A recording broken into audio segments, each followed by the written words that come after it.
La ideología de género metida en tu vida, por Amparo Medina Guerrero.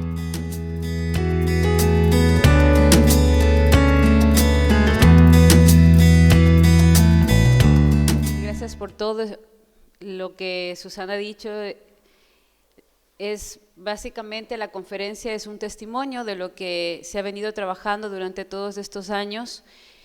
Me voy a tener que parar para poder mirar, además porque como estoy súper nerviosa, así paradita y viéndoles más cerca, me bajan los nervios, ¿ya? A ver, del currículum yo creo que lo más importante de todo es que soy mamá de 3 hijos preciosos y soy esposa, y eso es lo que yo más le agradezco a Dios, que en medio de ese feminismo loco que viví y en ese deseo impresionante de no volver a tener hijos cuando me quedé embarazada por primera vez, hoy me doy cuenta de que mi primera hija me salvó la vida, porque en el año 1988 yo ya había estado enrolada en los grupos de izquierda, iba a ir ya a la Guajira colombiana para quedarme como líder de una de las alas del grupo del Ejército de Liberación Nacional, y justo unos días antes de salir ya para la selva, me enteré que estaba embarazada. Y la primera opción que todo el mundo me dio fue que aborte, ¿no? Y de hecho era una de mis opciones también. Yo había pensado nunca tener hijos, dedicarme a la revolución, dedicarme a la guerrilla, finalmente ya empezar a trabajar y habíamos entrenado muchos años en el manejo de armas, y dije, bueno, finalmente esta es mi oportunidad de estar al frente de un grupo y ya empezar a dedicarme a lo que siempre había pensado que esa era mi opción. Y el Señor tuvo otros planes y gracias a eso me salvó, si no yo no estaría aquí contando esto que estoy contando. Me quedé embarazada y una noche, mientras estaba ya decidida a abortar al siguiente día, ya sabía dónde iba a ir y todo, sentí a mi hija con una fuerza impresionante. Yo me recuerdo acostada, y el momento en que pensaba qué sería si continuaba con el embarazo, lo único que sentí es que era una mujer. Y de hecho nació mujer, pero el sentir que era una mujer me cuestionó sobre, bueno, qué poder o qué derecho tengo yo sobre otra mujer, o sea, ¿por qué yo tengo que decidir sobre otra mujer? Y cómo así yo era capaz de matar a una mujer si es que ella estaba también viva igual que yo. Y continué mi embarazo, y como en esa época realmente era otra, tenía un carácter terrible, y para poder trabajar en la guerrilla, en el Ejército de Liberación Nacional, uno tenía que ser más brava que los hombres y más fuerte que ellos para poder tener un espacio. Entonces, cuando tomé la decisión, gracias a Dios, uno de mis comandantes, que fue luego ministro de Educación en mi país, me apoyó, continué con mi embarazo y nació mi primera hija. Y luego tuve 2 hijos maravillosos, un varón que me vuelve loca, ¿no? Y entendí finalmente a través de ese hijo varón lo maravilloso que es la relación con los hombres, ¿no? Ese complemento, esa mirada, ese abrazo, ese beso, ese piropo bien encontrado en ese amor profundo hacia el hijo que nace de tus entrañas, te da otra dimensión diferente de lo que es el varón. Y mi hija, la pequeña, que ha sido la dulzura, porque ella es muy femenina, es muy, muy femenina, y encontrarme con esa feminidad que yo perdí en la adolescencia, porque me dediqué a ser más un varón y a buscar una igualdad con el varón, y fui perdiendo esa feminidad que hoy la encuentro en mi hija, con sus detalles, con sus palabras, con sus encuentros, con su oración. Y con mi hija mayor, que como les digo es esa fortaleza que me permitió seguir y darme cuenta que todas las mujeres tenemos derechos, incluida aquella que vive en el vientre de otra mujer y que también tiene la misma posibilidad y la misma oportunidad de aquella que a lo mejor la está pensando eliminar. En medio de toda esa locura de vida y en medio de toda esa locura, encontré un varón que me enseñó que amar es estar junto a ti, ¿no? En esa época lo que hablábamos era del compañero. Yo nunca me pensé casar, y con mucha vergüenza tengo que decirlo, que mi vida ha sido muy, muy desde el lado de la ruptura de sin Dios ni ley. Eso me hizo cometer muchos errores en mi vida. Y cuando yo hablo con las chicas les digo siempre que hay algo que uno encuentra maravilloso en la vida, y es cuando mira mujeres como ustedes, como muchas de ustedes, que han hecho su hogar, su familia, que han encontrado su compañero y se han dedicado a amarlo, a entregarse a él en cuerpo y alma y encontrarse a través de la bendición de Dios, la conformación de un hogar que te da piso, que te da sostén. Y en el fondo, quieren que les diga algo, en el fondo estas mujeres feministas que andamos de locas por la vida, añoramos eso. Añoramos un hombre que nos diga que nos va a amar para toda la vida. Añoramos ese compañero que esté junto a nosotros en esos momentos de tristeza y de alegría. Añoramos ese hombre que coja un biberón y nos ayude con la crianza de los hijos, que no tenga vergüenza de cambiar un pañal, que no tenga vergüenza de lavar un plato y que se sienta orgulloso de tomarte de la mano y soñar en algún día estar viejitos, esperando a esos nietos maravillosos que van a venir y nos van a decir: abuelo, abuela, te amo. Eso es lo que en el fondo soñamos, pero que el mundo nos dice que no, que eso es malo, que eso es feo. Y entonces nos dedicamos a vivir una vida sin Dios ni ley, aparcando en cualquier espacio en donde encontramos un amor, entre comillas, un amor que es efímero y que nos deja marcada la vida. Y que te deja tan marcada la vida que en un momento determinado, cuando vas a romper, ya no rompes solamente con algo pasajero, rompes contigo mismo, con tu vida, con tu corazón, rompes con tu cuerpo, ¿no? Y terminas viviendo de dolor en dolor que te vuelve más dura, que te vuelve más rencorosa, que te vuelve más fría, más calculadora y que te impulsa a seguir tomando decisiones más duras cada día. Pero Dios, en ese maravilloso misterio de su amor, a pesar de todo eso, ya van a ser 22, 23 años, me dio un compañero, un esposo, el padre de mis hijos, que me ha enseñado a amar, me ha enseñado a respetar, me sostuvo, me dio piso. Y sí, como decías en la conferencia anterior, esa complementariedad, yo siento que es ese complemento y ese amor que en medio de la locura y en medio de nuestro ateísmo nos enseñó a encontrar que el amor es algo más allá de lo material, que el amor es esa entrega espiritual que nos sostiene cada día, que nos permite levantarnos y mirarnos y decir: aquí estoy a tu lado, a pesar de todo, en contra de todo y con alegría estoy contigo, no importa lo que hagas, lo que quieras, aquí estoy, pero creciendo, encontrándonos, saliendo adelante. Entonces, yo creo que de todo el currículum leído, eso es lo más hermoso que me ha dado Dios. Un esposo maravilloso que me ha enseñado el concepto de amor, de fidelidad, de complementariedad. Unos hijos maravillosos que me han sostenido y me han enseñado a ser mujer, algo que yo perdí cuando entré al mundo de la revolución. Yo entré más o menos de 16 años. Ahí empecé a vivir un concepto equivocado de lo que era ser mujer y una lucha equivocada, que era la de eliminar a unos para poder sacar adelante a otros. Entonces, esta conferencia, que más que una conferencia es un testimonio de cómo del otro lado nos venden un prototipo de mujer, nos venden un prototipo de sociedad, que lo único que hace es gastarnos, dolernos, lastimarnos y mantenernos en una pelea y una batalla constante que termina desgastándonos.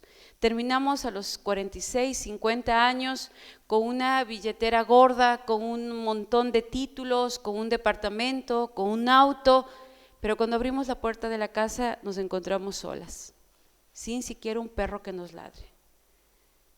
Entonces, esa mujer que ha quedado tan destruida y tan dañada con todo este mal llamado feminismo, es a la que tenemos que rescatar, es a la que tenemos que dar esperanza, es a la que tenemos que dar una mano, a la que tenemos que comprender y desde esa mano sacarla, pero también desde la razón, porque cuando estás del otro lado, algo que se elimina en primera instancia es la emoción, el sentimiento. Yo no puedo sentir, yo solamente tengo que batallar.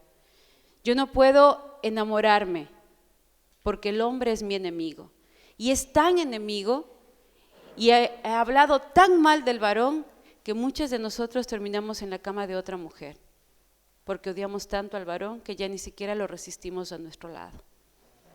Entonces, ahí es donde hay que trabajar, es ahí donde tenemos que germinar. Y ahora sí viene el problema más grande para todas ustedes, y es que si están aquí, es por una razón que solo Dios sabe, pero que de aquí tendremos que salir diferentes y con compromisos nuevos. Y el compromiso nuevo no solo está dentro de casa, sino está fuera de casa, justamente hacia esas mujeres que equivocadamente nos hemos creído un cuento de superación, nos hemos creído un cuento de que hay que ser más que los hombres para ser mejores, y lo hemos terminado dañadas, destruidas y muy dolidas, muy dolidas. La conferencia basa en esa ideología que se ha venido dando durante todo este tiempo. He ido recuperando algunos de los documentos que se vienen trabajando en los diferentes masterados de género, sobre todo a nivel de universidades o de institutos superiores, donde el posgrado de género se ha vuelto una necesidad básica para poder trabajar en medio de todo este mundo del feminismo. No sé si me ayudan apagando un poquito la luz de acá adelante, sobre todo, la de atrás no importa. ¿Ya? Vamos a ver cómo inicia toda esta lucha feminista frente a toda esta necesidad de lo que hemos ido hablando de los derechos de la mujer. Realmente los movimientos feministas nacen con los movimientos sufragistas, es decir, con la necesidad de que en el medio del voto no solamente voten los hombres, sino que también tengan derecho a voto las mujeres. Eso fue en el siglo XIX, a finales del siglo XIX y en los siglos XX.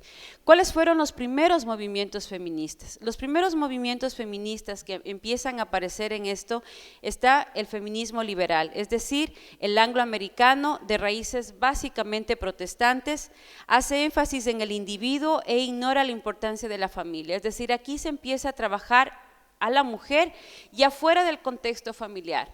Tú, mujer, eres el centro, y empieza ese manejo muy sutil hacia la vanidad, el ego de la mujer en el irle separando de su raíz, que era la familia, porque tenemos un papá, tenemos hermanos, o sea, no solamente somos esposas y mamás, sino que también somos hijas y somos hermanas. Pero es ahí donde se da la primera ruptura con la familia, ¿no es cierto? Y le exige además al Estado que no intervenga, o sea, este es mi problema y por lo tanto aquí el Estado no tiene que intervenir en mi decisión de romper con esta relación familiar. Pone énfasis en el acceso de la mujer al trabajo y al derecho a votar. Empiezan a buscar la necesidad de que la mujer salga del hogar, porque empiezan a darse los primeros pasos en el discurso aquel de que no hay peor situación para la mujer que la casa. Y empieza a verse ya con cierta vergüenza a la mujer que se queda en la casa. Aquí es donde se empieza a trabajar en la parte de ir rompiendo a la mujer desde su lado femenino de la maternidad, del ser esposa, y se le da como una carga, se le empieza a que la mujer sienta que esa etapa de su vida es un peso muy grande y que no tiene derecho de llevar. A esto se une luego el feminismo socialista, del ámbito francés y alemán, que para mí personalmente son de los más duros y de los más crueles con el tema de la mujer y su relación con el hombre. Buscan reivindicar a la mujer desde lo social, utilizan los socialistas Marx, Engels, Gramsci y a la mujer para así pasarnos de la lucha de clases a la opresión de las mujeres por el patriarcado, ¿no? Es decir, empezamos a ver que ya no solamente se maneja el discurso de que hay una lucha de clases, sino que también se empieza a hablar de que esta lucha de clases ha traspasado dentro de las puertas del hogar y que hay una lucha entre el hombre y la mujer y que este patriarcado implica inclusive el matrimonio y que el hombre se casa con nosotros para doblegarnos, para tenernos como empleadas, para hacernos menos, y que esa es la herramienta del matrimonio, hacer menos a la mujer, ya no solamente en el ámbito social, sino en el ámbito familiar. Finalmente, las mujeres son la primera propiedad privada y la opresión de las mujeres por parte de los hombres es la primera opresión de la clase. Le dan un énfasis a un gran gobierno amplio que solucionará los problemas de las mujeres. Y aquí, en cambio, ya a diferencia del otro, aquí se le pide al Estado que intervenga, que ponga leyes para evitar que esta situación se siga dando y empieza aquí. No se dio al inicio, hoy sí lo vemos y lo sentimos, en donde se empieza a través de las leyes a impulsar al hombre a salir del contexto de la mujer. Una vez que se da ese paso, ya no solamente que sale del contexto de la mujer, sino que pasa a ser el enemigo de la mujer. Entonces es el enemigo a vencer. El hombre es el malo, el hombre es el egoísta, el hombre es el macho, el hombre es el patriarca y por lo tanto ya se convierte no solamente en un espacio de una lucha de igualdad, sino de superioridad. Y lo que ha logrado hoy a través de las leyes es que el hombre sea excluido de la vida, pero también sea castigado como enemigo. Una de esas leyes es la ley del feminicidio. Es decir, si una mujer en la calle atropella a otra mujer, recibirá 3 años por esa irresponsabilidad y por ese accidente. Pero si un hombre atropella en la misma circunstancia y a la misma mujer, ya no es 3 años, es el doble porque se considera feminicidio, porque se asume que el hombre tuvo una culpa más grave por ese accidente, por el hecho de ser hombre. Tenían este tipo de leyes tenían planteamientos explícitos de liberación sexual y para ellas la familia y el matrimonio eran instituciones opresoras del capitalismo burgués y que debían ser erradicadas de la sociedad. Por eso, entre sus objetivos principales, elabora la abolición de la maternidad y la paternidad y para esto era imprescindible la anticoncepción y la despenalización del aborto. Es decir, aquí también dentro de este feminismo se empieza a manejar todo un discurso en contra de la familia, en contra sobre todo de los hijos. Aquí es donde, si nosotros nos vamos dando cuenta y no hace falta que ninguna de nosotros ni levante la mano ni nada, pero aquí es donde desde las raíces ya con nuestras mamás y mucho más con nosotros, se empieza a decirnos que cuidado tengas hijos, cuidado seas mamá. O sea, el ser mamá es lo peor que te puede pasar. No vas a poder progresar, no vas a poder estudiar, no vas a poder realizarte, no vas a poder tener dinero para crecimiento económico, no te vas a poder desarrollar como mujer, no te vas a poder realizar como mujer. Y se empieza aquí el concepto de, para yo poderme realizar como mujer, como profesional, como un ente social válido, no tengo que ser mamá. Y si para eso yo tengo que abortar, pues voy a tener que abortar. Si para eso yo me tengo que ligar las trompas, pues voy a tener que hacerlo. Si para eso tengo que usar 80,000 hormonas para evitar tener hijos, lo voy a tener que hacer. Y empieza el concepto de la anticoncepción porque se asume que el hijo es una carga tan grande, pero tan grande, que es imposible llevarla. Y aquí yo creo que la mayoría de las que estamos acá podemos dar fe y podemos dar testimonio de que es verdad, no es fácil, pero que se puede. Que las mujeres, luego de dar a luz, ni nos quedamos torpes, ni brutas, ni mancas, y que no damos a luz el cerebro, ni la capacidad.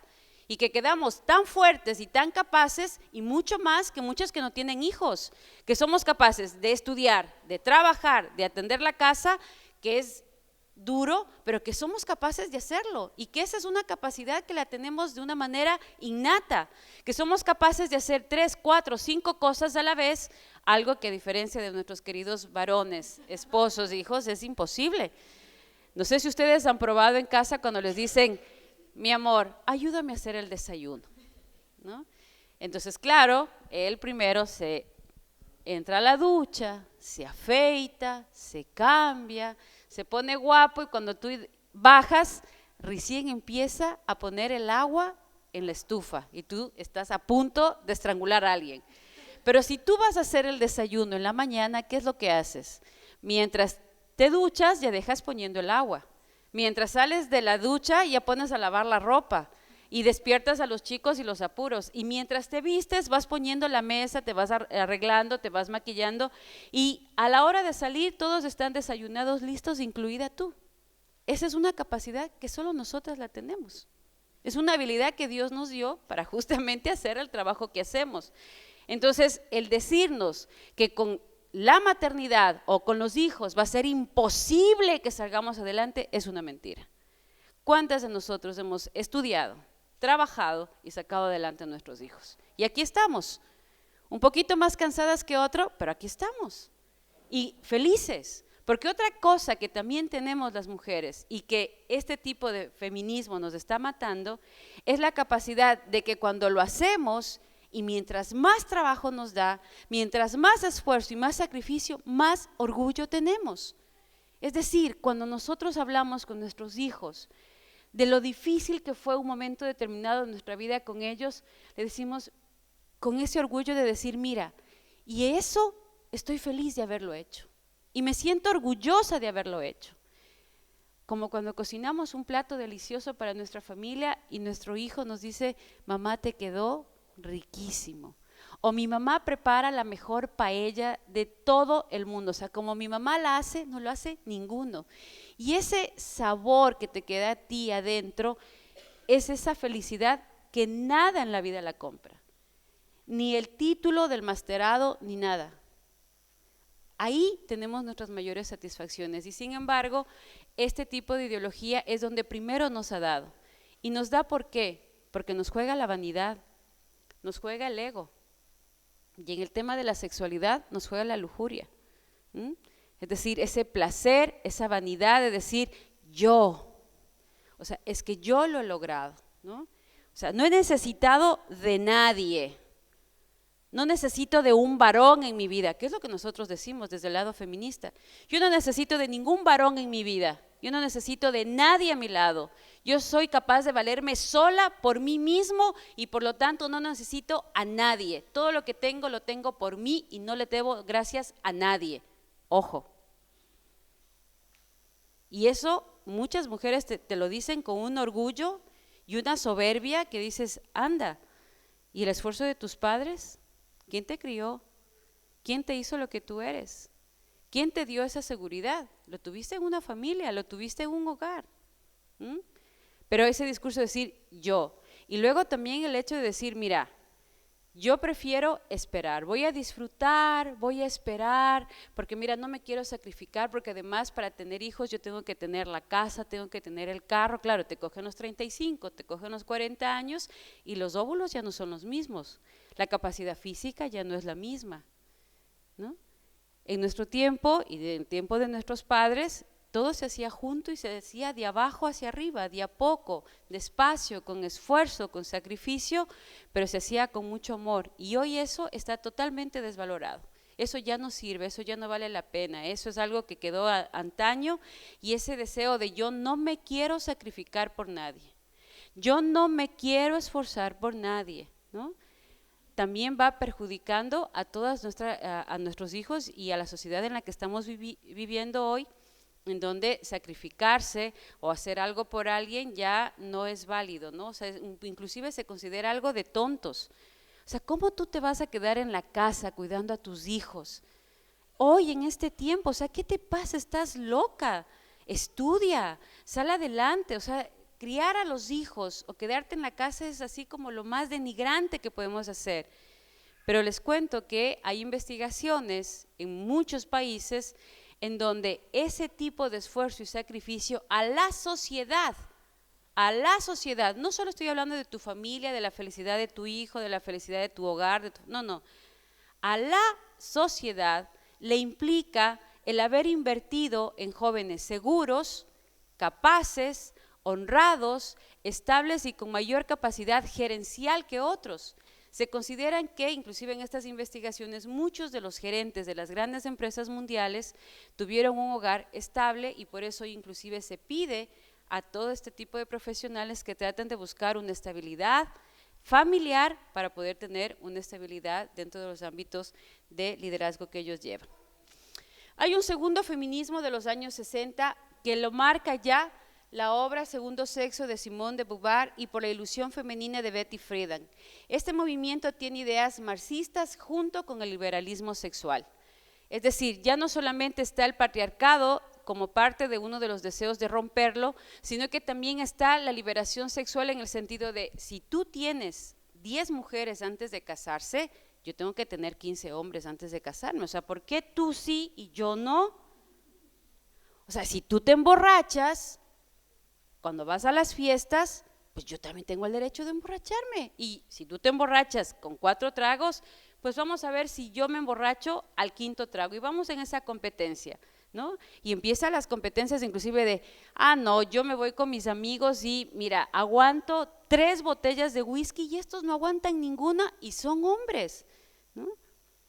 Y también dentro del liberalismo sexual, ¿no es cierto? Entonces, como tú no te embarazas, yo tampoco me quiero embarazar, entonces para eso me tengo que tomar unas pastillitas para evitar embarazarme. Y somos los únicos seres humanos, las mujeres, muchas mujeres, somos los únicos seres humanos que tomamos pastillas para destruir un órgano que funciona bien. ¿Por qué te tomas la pastilla anticonceptiva? Porque como tu órgano reproductor funciona tan bien, funciona perfecto, que por eso te embarazas.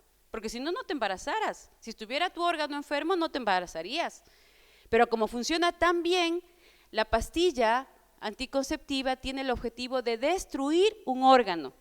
Y hasta en eso es machista. ¿Saben por qué? Porque el 98% de anticonceptivos y contraceptivos son para las mujeres, que terminan destruyendo un órgano de la mujer. En el caso del varón existe el preservativo y la vasectomía. En el preservativo no destruye ningún órgano. Y en la vasectomía lo único que rompe es un conducto, no termina destruyendo el órgano. En el caso nuestro sí. Todos los productos que nosotras como mujeres usamos a nivel de anticoncepción destruyen un órgano que funciona perfectamente. Es como que si yo mañana le dijera a una de ustedes que se tiene que empezar a tomar una pastilla para destruir un pulmón o una pastilla para destruir un riñón.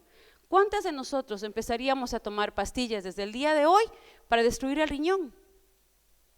Yo creo que ninguna en sus 5 sentidos lo haría. ¿Cuántos de nosotros tomaríamos la decisión de amputarnos un brazo por el simple hecho de decir, mira, a mí yo soy diestra, como el brazo izquierdo casi no lo utilizo, no me sirve mucho, mañana voy a pedirle al doctor que me ampute el brazo y así me quedo ya tranquila, ¿para qué lo tengo si no lo uso? Si voy al médico me va a decir, oiga, señora, usted necesita un psiquiatra, está un poco loca. O sea, tan tarada, ¿cómo se va a quitar un brazo? Se va a amputar un brazo. Pero no lo consideran igual cuando yo voy y digo, ¿sabe qué? Ampúteme las trompas. Estoy amputando un órgano. Estoy destruyendo un órgano vital en mi vida como mujer a nivel hormonal que me permite tener más equilibrio, que me permite tener mucha más estabilidad emocional. No, ampúteme. Entonces, no importa si tengo migrañas luego, si tengo ataques de, la mayoría de enfermedades cardiovasculares están relacionadas con ese tema, ¿no? Histerectomía e histeria vienen de la misma raíz, ¿no? ¿Cuántas de nosotros luego de una amputación de trompas, una ligadura o de habernos quitado el útero, terminamos con unos caracteres, un carácter de esos de padre y señor mío? ¿Que cómo se estabiliza? Mensualmente a nivel hormonal, con todo nuestro funcionamiento hormonal regular, pero como ya no es regular, terminamos terribles. Entonces, ese tipo de información no nos dan. ¿Por qué? Porque no les interesa. Si yo vendo una pastilla anticonceptiva diciéndole a usted que le va a dar migrañas, que le va a dar enfermedades cardiovasculares, que le va a provocar daños a nivel de las venas, que le va a dañar el órgano reproductor, nadie lo compraría. Entonces yo tengo que vender lo que usted quiere oír. ¿Qué quiere oír? Placer, mucho placer. Disfrute de su cuerpo, viva el placer de vivir su sexualidad. Entonces yo le vendo a usted placer, disfrute, vívalo.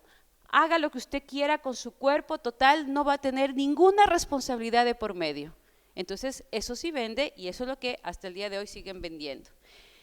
¿Cuáles fueron los factores que produjeron la revolución intelectual? Fueron el inconformismo de los jóvenes, el movimiento pacifista hippie, que promovía el amor libre, las relaciones sin compromiso, informales pero puras. Es decir, con que yo te diga que me gustas, con que yo te diga que te amo, ya. No importa si mañana ya amo a otra o mañana ya quiero estar con otra, y es lo que les pasa a los chicos. Nosotros tenemos un centro que atendemos en las puertas de los abortuarios, igual que muchos proyectos acá igual, y muchas de las chicas nos dicen, es que estoy embarazada de mi amigo con derechos, fue una noche de placer, fue una canita al aire, es que ni siquiera me acuerdo de quién me embaracé porque estaba guapísimo. Entonces, esa ruptura con mi respeto, con mi dignidad, es lo que va llevando a todo esto. Se atribuye la causa de la desigualdad de la mujer en el espacio público a su subordinación en lo privado. Aquí hay un punto elemental. Se parte de un problema real, es decir, es verdad que las mujeres no teníamos derecho a voto, es verdad que las mujeres teniendo la misma profesión que un varón ganábamos menos, es verdad que existía mucho maltrato, mucha violencia intrafamiliar y la víctima, una de las primeras víctimas era la mujer, pero se asume un problema real que estábamos nosotros teniendo como mujeres y se lo traspasa a una respuesta equivocada y hasta el día de hoy se da. ¿Qué es lo primero que le dan a una mujer cuando ha sido violada? La pastilla del día después. Como si ya con eso habríamos solucionado absolutamente todo. No estamos hablando de lo que implica el ataque psicológico de haber vivido una violación, no estamos hablando de las consecuencias físicas que tiene el vivir esa violación, y no estoy hablando del embarazo, estoy hablando físicamente de lo que implica que te hayan pegado, golpeado, tirado al piso, violentado, arrebatada tu ropa con violencia, haberte agredido. Los violadores inclusive en sus palabras son soeces, son groseros. ¿Quién te atiende eso? Y emocionalmente, ¿tú crees que con una pastilla de emergencia te han solucionado todo? ¿Cuántos meses de asistencia psicológica le dan a una mujer después de haber sido violada? Ninguna.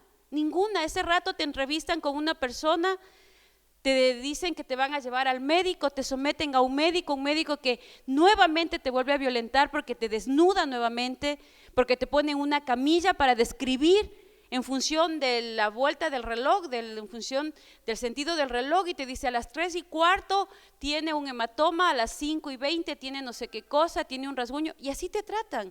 Luego de eso, tómese la pastillita y hasta luego. Ese es el trato que tenemos y esa es una de las consecuencias que hemos vivido. Es decir, todo se soluciona con el aborto y la anticoncepción, todo. La violación, el maltrato intrafamiliar, y si te están pegando, ¿qué es lo que te dicen? Mire, sepárese, bótele, o sea, no hay ni siquiera una atención al mismo varón. No, y nos hemos olvidado de dar atención al varón. Un hombre que está maltratando a una mujer, si tú le quitas a esa mujer de por medio, mañana va a maltratar a otra. Entonces, ¿a quién hay que ayudarle? Es a él, con él es el con el que tengo que trabajar. A él es al que le tengo que dar ayuda emocional, psicológica, acompañamiento. Y tal vez así, inclusive termino salvando la familia. Pero no, la situación es aquí, la mujer y la respuesta anticoncepción y aborto.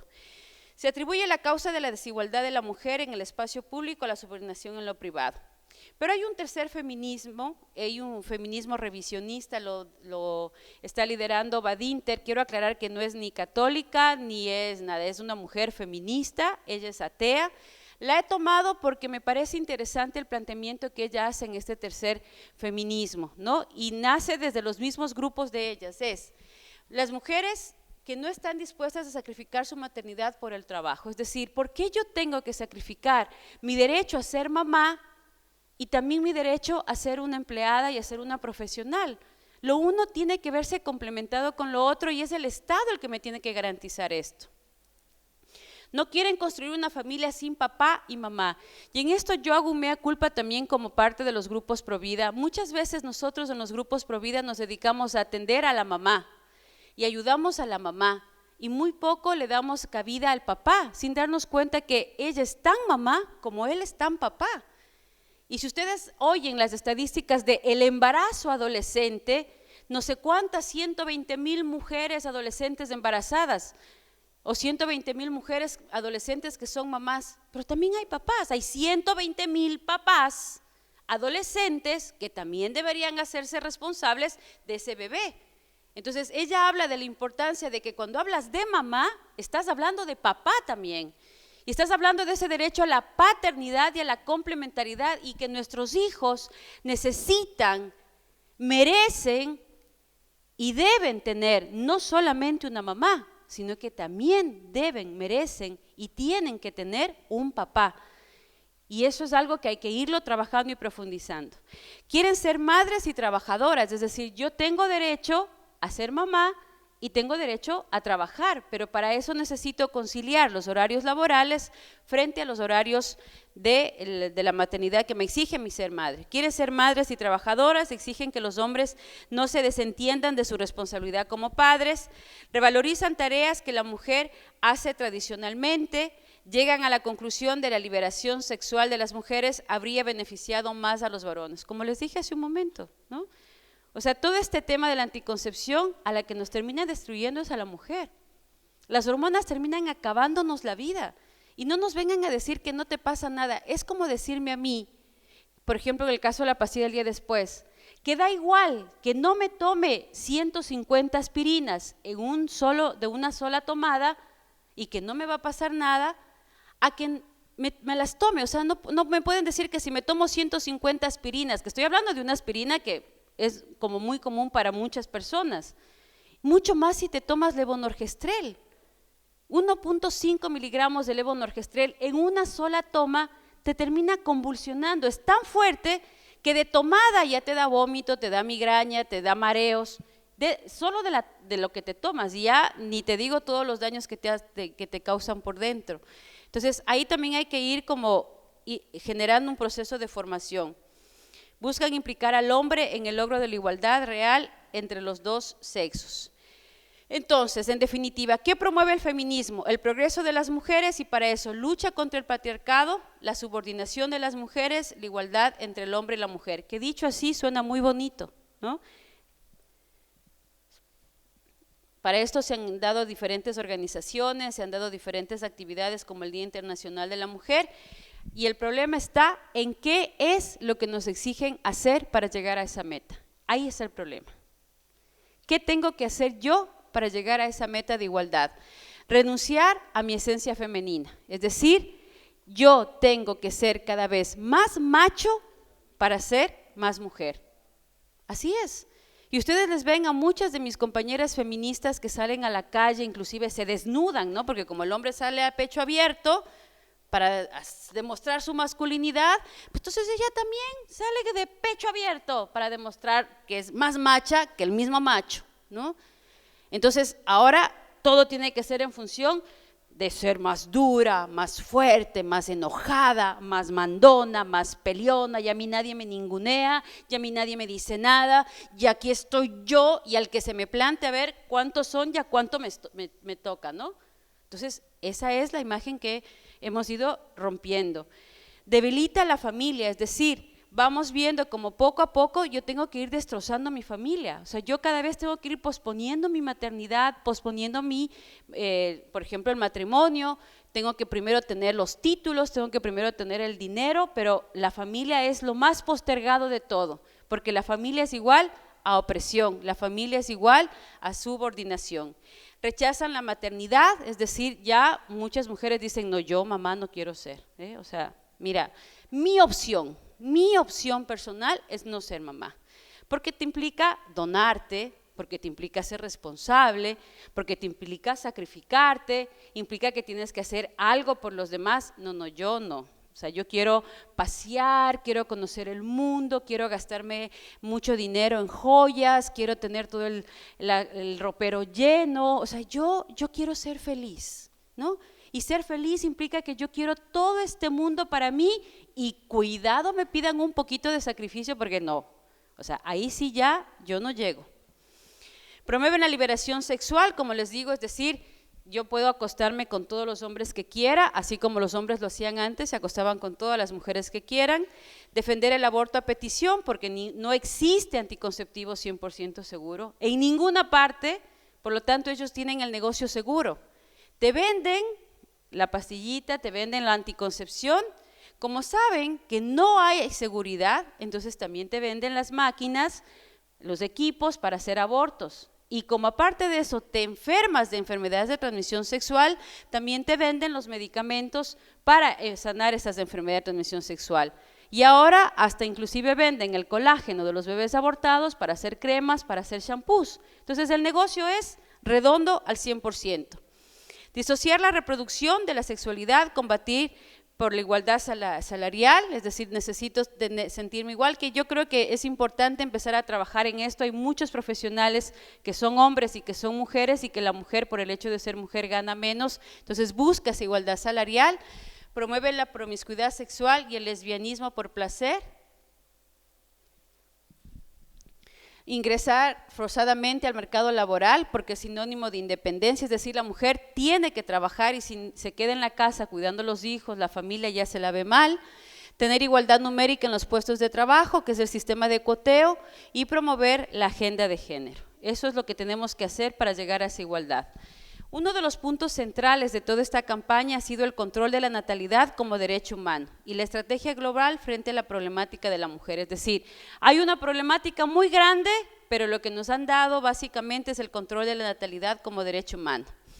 Y aquí una de las líderes de todo este movimiento, y es la base de los estudios de todas, absolutamente de todas las carreras de género, en todas las universidades del mundo, y es el ídolo de las feministas, Margaret Sanger, que fue la precursora norteamericana de los movimientos feministas, luchó por la imposición del control de la natalidad, el uso libre de anticonceptivos y el fomento del aborto. Fundó la organización La Liga Americana para el Control de la Natalidad, hoy llamada IPPF, que es la mayor inversionista en anticoncepción y aborto en el mundo entero. En América Latina lidera la inversión en aborto y anticoncepción. En 1914 fundó el periódico La Mujer Rebelde. Ella es nazi en su totalidad, ella defiende la teoría nazi, trabajó muchos años para la difusión de la teoría nazi y sobre la base de su teoría nazi está trabajando ahora el lado del feminismo. Entonces, uno de los textos dice claramente en el lado del control de natalidad como medio práctico de la política racista, y este es uno de los documentos que inclusive a nivel de imagen se venden, ¿no? O sea, la familia feliz, la familia perfecta, son esos dos niñitos en donde ellos están guapísimos, súper bien vestidos, se nota felicidad, y la familia pobre, sucia, cochina en primer plano, es la que tiene muchos hijos, ¿no? Entonces, esos mensajes visuales son los que siempre nos llegan y hoy están tan metidos que tú encuentras coches solamente para 4 personas, departamentos para máximo, con 3 dormitorios, con 2 dormitorios, es lo típico, espacios cada vez más reducidos, son parte de toda esta imagen que se va vendiendo.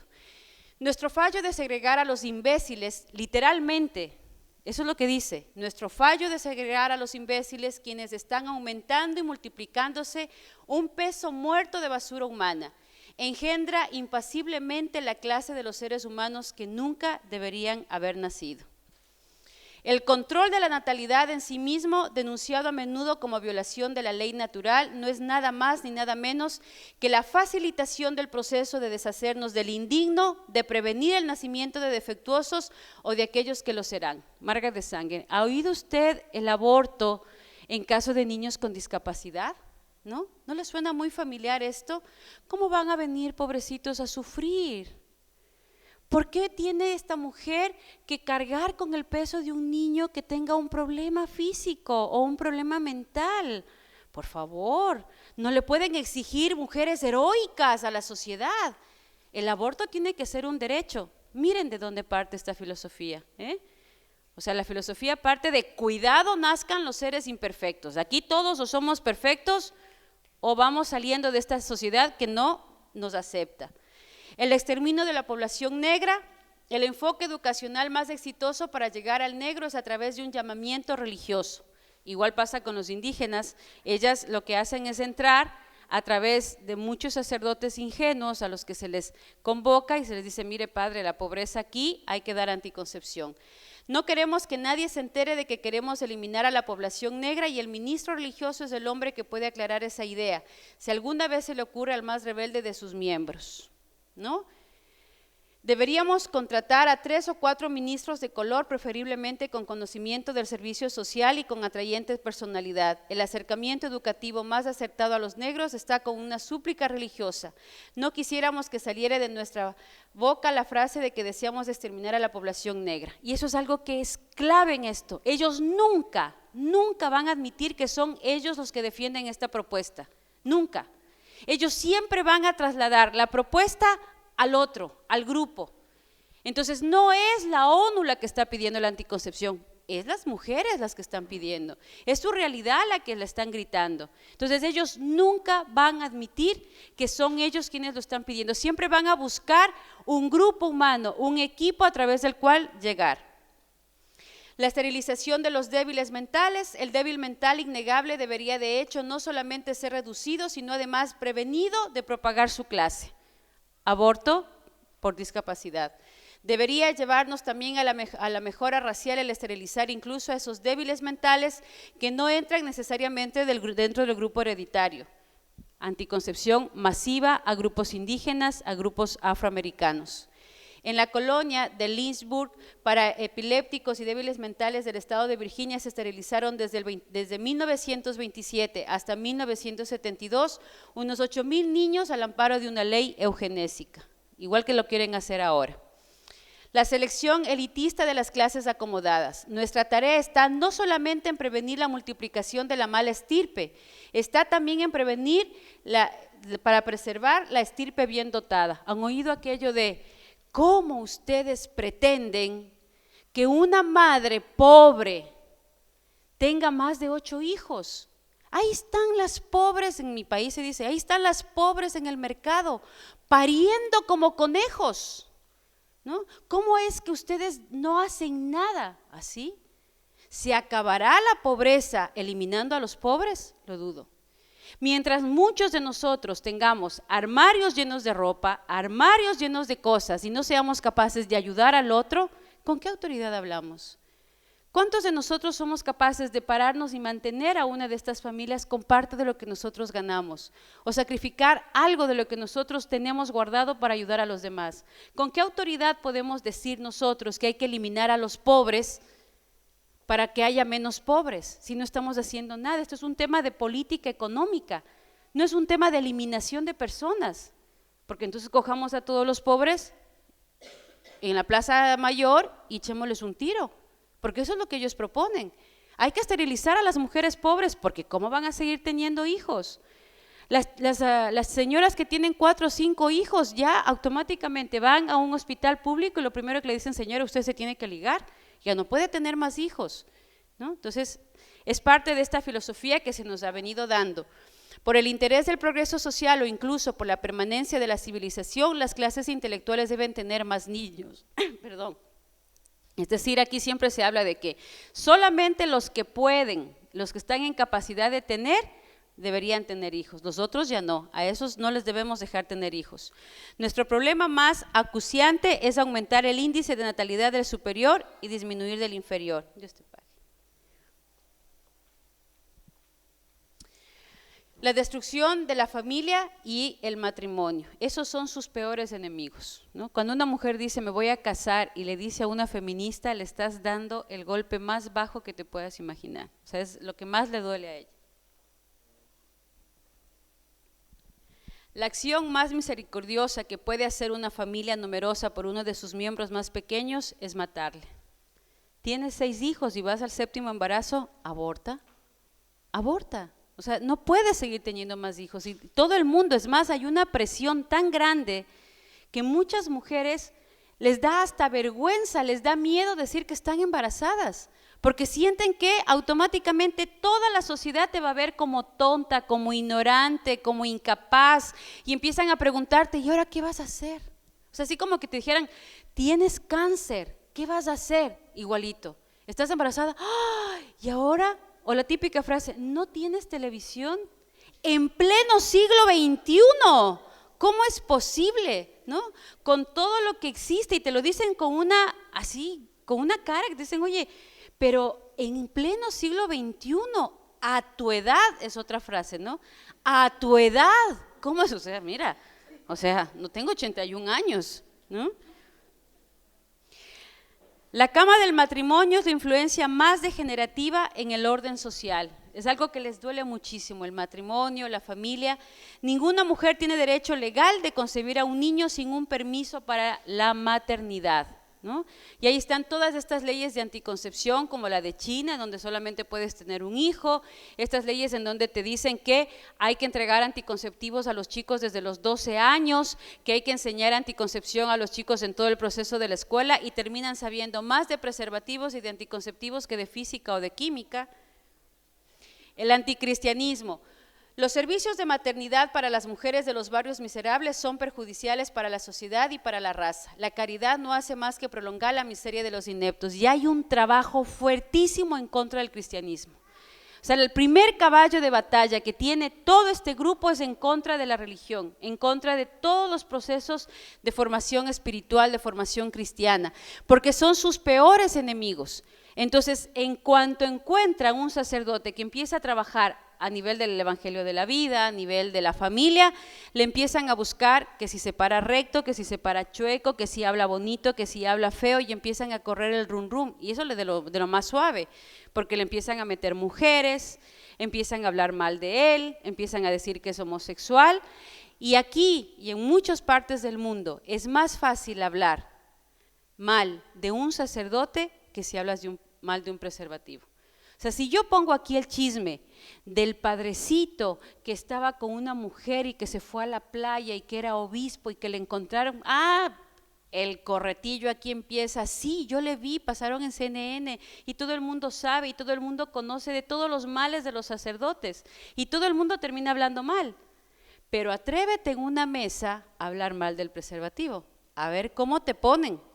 Eres ignorante, eres fundamentalista, eres anti-libertades, no, atentas contra los derechos, y todo el mundo es experto en anticoncepción, ¿eh? Todo el mundo es experto en anticoncepción. No sé si seremos expertos en cristianismo, si sabremos si es verdad o es mentira el tema de las cruzadas, no sé si será verdad que pasó o no pasó con tantos pedófilos, si son muchos, si son pocos, eso no me he enterado, eso muy poco sé, pero de anticoncepción, díganos que el preservativo es bueno, que anticonceptivo es bueno, que si estoy ligada, que si yo usé estos implantes, que si tengo T, que si tengo espiral, cuál es mejor, cuál es peor. Esa es la formación que hemos terminado teniendo la mayoría de personas, no digo mujeres, la mayoría de personas, ¿no? Se habla más de que el preservativo es 100% seguro que de que la abstinencia es realmente 100% segura. Si hablas de la abstinencia, ignorante. Entonces yo siempre les digo, disculpa, yo no conozco a ninguna persona que vive en pureza y abstinencia y que tenga SIDA, ninguna. O que se haya quedado embarazada, ninguna. Conozco muchos que usando anticonceptivos, usando preservativos tienen SIDA, han tenido abortos y están viviendo una enfermedad de transmisión sexual terrible. Eso sí conozco. Pero la defensa es hacia lo que me está enfermando cada vez más. ¿Cuáles han sido los resultados? Unas bajas de crecimiento poblacional impresionantes. Hasta el 2004 en América llevamos en 2.1 a 2.9, en Europa en 1.8 y en Japón vamos ya a 1.3 y posiblemente al 2050 en el 1.9. Es decir, toda esta campaña lo que ha provocado es que todas las mujeres, sobre todo las mujeres, tengamos pavor a la maternidad, corramos ante la posibilidad de ser mamás o esposas y que no queramos ni siquiera tener hijos hoy, ¿no? O sea, ya no solamente no casarnos, ya no queremos ni siquiera tener hijos, seamos solteras o casadas, ya es algo que todo el mundo le da miedo. Entonces, casi todo el mundo está usando algún tipo de método anticonceptivo. ¿Cuáles son sus canales? ¿Cómo se llegó a todo esto? A través de las famosas conferencias que acapararon el 70% del trabajo de las Naciones Unidas, el de mujeres, el de población, niñez, tierra, y las últimas que fueron las conferencias de mujeres y jóvenes del 2010. Ahora sí viene la parte, ¿cómo operan? ¿Cómo se da esto? Lo primero, las conferencias están diseñadas para llamar la atención sobre algo particular. Un tema, el control poblacional. Si no controlamos la población, ya no vamos a tener tierra, ya no vamos a tener agua, nos estamos asfixiando, el planeta está a punto de desaparecer, entonces yo pongo el problema. Y en función de ese problema, pongo qué es lo que hay que hacer, que es el control natal. Entonces, si siguen creciendo la población, el mundo se va a extinguir. Y luego luego se producen documentos en un mal llamado consenso, es decir, los documentos los hacíamos nosotros. Una vez que nosotros los hacíamos frente al tema que teníamos, cogíamos foros como estos maravillosos, hablábamos sobre el tema, poníamos el tema. Entonces yo les voy a traer al súper experto, a la súper hiper consultora oficial de las Naciones Unidas, que les va a venir a dar una charla, que es lo que se hace con muchos periodistas también. Entonces yo les cito en un hotel precioso, 4 o 5 estrellas, a un grupo de profesionales de medicina, de periodismo, líderes sociales, políticos, asambleístas, senadores, congresistas, y les cito a esta sala. Traigo al súper experto en el tema, en donde les digo que ha hecho 20,000 publicaciones, 10,000 investigaciones, o sea, después de él, nadie. O sea, todos nosotros cucarachas al lado de semejante eminencia. O sea, tú no puedes ni abrir la boca porque ignorante. Sí, así de simple. Entonces, le traigo a él y él me cuenta toda la gravedad en la que vive la Tierra, porque hizo no sé cuántas investigaciones, porque dedujo que definitivamente si nace un niño más en la Tierra, ya, olvidémonos, ya no va a haber agua. Entonces, claro, como además tiene 80,000 títulos, tú no le puedes decir nada. Una vez que él ha pasado su conferencia, yo le pongo al público a que se reúna en mesas de trabajo, como lo va a hacer Susana hoy tarde, y les digo que el documento que ellos tienen que sacar tiene que ser en función de una problemática real que nosotros necesitamos exponer ante las Naciones Unidas para las políticas en América Latina. Adivinen cuál va a ser el tema de trabajo. El control natal. O sea, si sigue esta realidad y siguen naciendo niños, no, se va a acabar el planeta. Entonces es urgente el control natal. Que conste que no lo dijeron las técnicas de las Naciones Unidas. Lo han dicho ustedes, que son las delegadas de las diferentes comunidades y que han venido invitadas a este foro. Luego se hacen las reuniones regionales de avance, pero personal de la ONU redacta un borrador que se presenta a los delegados de los países en la precomisión que se lleva a cabo en Nueva York. Como yo ya llevo todo esto, entonces voy desde las comisiones regionales, lo mismo pero hacia arriba, y cojo delegados políticos, delegados sociales, juventudes, profesionales, empresarios que estén trabajando el tema, elaboro el predocumento para llevarlo a la conferencia. ¿A través de qué logran más presión? A través de las organizaciones no gubernamentales que ellos mismos autorizan a estar en las cumbres. Entonces yo no es que dejo que todo el mundo entre. Yo no voy a permitir jamás que Marcela, que es delegada del Perú, que además sé que es curuchupa, fundamentalista, católica, conservadora, no, pues o sea, esta señora lo primero que me va a plantear es la abstinencia, no. Entonces a ella no la invito. Le voy a invitar a María Esther, porque yo sé que es una mujer de avanzada, más revolucionaria, está más en mi línea, va a la iglesia, pero dentro de todo su contexto es mucho más abierta hacia la posibilidad de yo negociar con ella. ¿Qué le voy a ofrecer? A María Esther yo le voy a ofrecer $300,000 para que haga lo mismo que viene haciendo, acompañando a mujeres con embarazo en crisis. Esther tiene un grupo en Mendoza, con este grupo hace atención a mujeres, lo hace muy bien, además es una persona reconocida en su comunidad, es decir, no le voy a invitar a cualquiera, tengo que saber estratégicamente a quién. Ese era mi trabajo. Mi trabajo era llegar a una localidad, buscar las ONGs que estén trabajando en temas de juventud, de mujeres, en temas políticos, los cogía y hacía un pequeño avance con ellos con respecto a qué trabajo tenían y qué liderazgo tenían en la sociedad. Y en función de eso le decía, mira, Esther María, sé de tu trabajo, me parece espectacular, no voy a inventar el agua tibia, es decir, aquí yo no me voy a dar el trabajo de recién empezar un proyecto porque tú ya lo tienes. Vas a hacer lo mismo que venías haciendo, pero yo te voy a dar $300,000 para que mejores el trabajo. Lo lógico, yo me voy a decir, genial, ¿verdad, Esther María? $300,000, que se lo piense y es un avance. Pero, ojo, le digo, mira, sigue haciendo lo que tú estés haciendo. Lo único es que a tu trabajo le vamos a poner 2 ejes transversales, salud sexual reproductiva y género. Es lo único que vamos a hacer, ponerle 2 ejes transversales. De eso tú no te preocupes, de eso me encargo yo, porque yo sé que en eso ustedes no han trabajado, yo sé que ustedes todavía no tienen personal capacitado, entonces yo durante un año, tú sigues haciendo lo que hacías, yo capacito o contrato yo mismo a los técnicos que capaciten a tu personal para que lo hagan. No hace falta que tú estés, los vamos a invitar un fin de semana a un hotel, los vamos a invitar a algunas actividades y así tú no te cargas con más trabajo, sino que yo te ayudo para que ese proyecto salga adelante. ¿De acuerdo? Firmamos el convenio y estas son las ONGs que van a la cumbre. Son mis ONGs financiadas con mi dinero para un proyecto que no es mío, es de ella. Entonces yo les estoy ayudando a ellos, pero como yo capacito a la gente, yo le doy el contexto teórico que yo necesito que salga en la cumbre. En un año su equipo y su grupo ya va a estar inmerso en mi propuesta.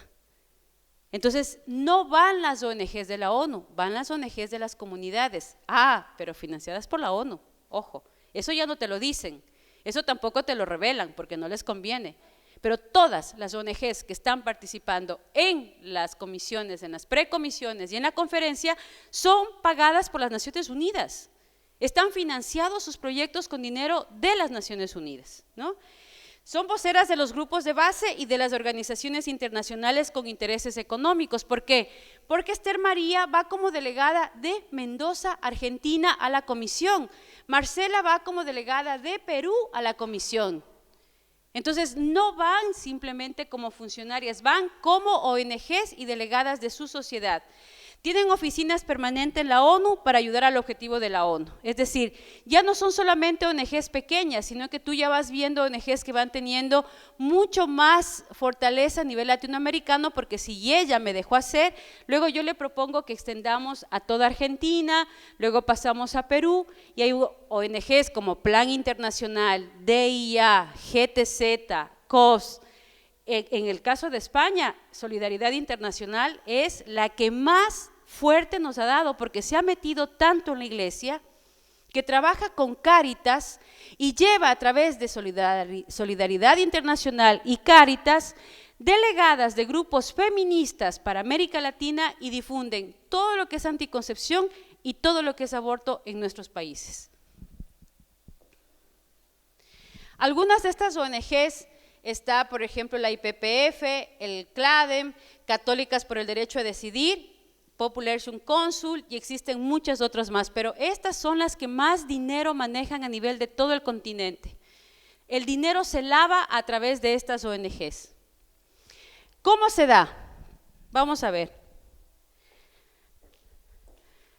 Como esta es una empresa y este es un negocio que se lava dinero para poder llegar a vender sus productos a nivel de nuestra población, detrás de todo esto están las industrias químico-farmacéuticas, que son las únicas que ganan de todo de esta ideología, de toda esta propuesta.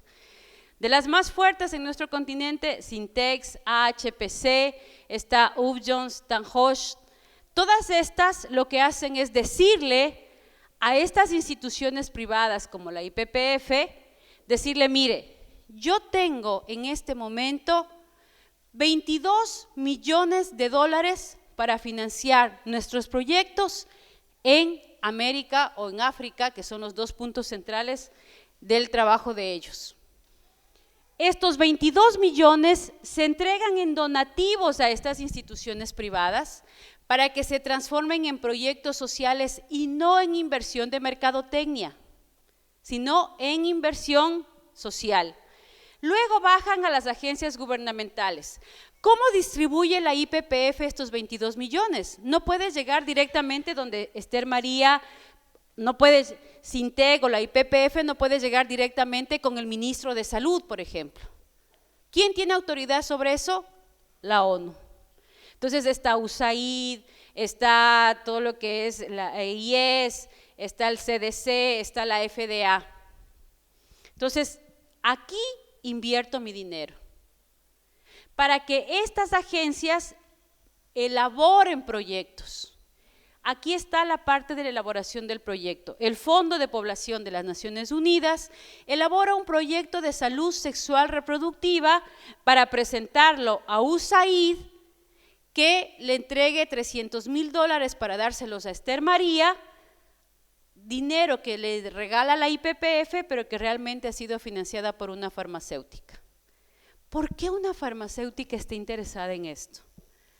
Porque si Ecuador compra 8 toneladas de preservativos a 10 centavos y los vende a $3 y $4, tiene que garantizarse el uso. Entonces, yo financio que se les enseñe a los niños desde los 12 años a usar mis productos y por lo tanto creo fieles clientes por más o menos 40 años, 25, 30, 40 años. Entonces yo voy a tener fidelidad de clientes y regalo inclusive muestras gratis. ¿Por qué? Porque en las clases hay que regalarles a los niños mis productos para que se familiaricen, se acerquen, conozcan y sepan cómo usarlos. Entonces, si a los 12 años yo te regalo un preservativo, te enseño cómo usarlo, ¿sabes cuántos años vas a usar el preservativo? Si a los 12 años yo te enseño a usar la pastilla anticonceptiva y te hablo pésimo de la maternidad y te pongo cuadros terribles con respecto a la familia y a la maternidad, ¿sabes cuántas de nosotros estamos usando algún tipo de anticonceptivo y estamos convencidas de eso? No me levante nadie la mano, pero ¿cuántas de aquí sí están usando o han usado o están ya ligadas o están con DIUs o están con espirales durante muchos años? Son clientes de ellos. Ustedes pagaron para ese servicio. Y por ahí dirán, no, porque ahora se entrega gratuito. Gratuito. Ustedes saben que en la vida nada es gratis, mis queridas amigas. ¿Saben a quién le cuesta el aborto gratuito de esta mujer que se está haciendo en este momento un aborto? A usted, a mí, en los impuestos. Usted y yo pagamos impuestos. Usted y yo con nuestro dinero le estamos pagando al médico de este centro de salud público que está haciendo abortos en este mismo instante.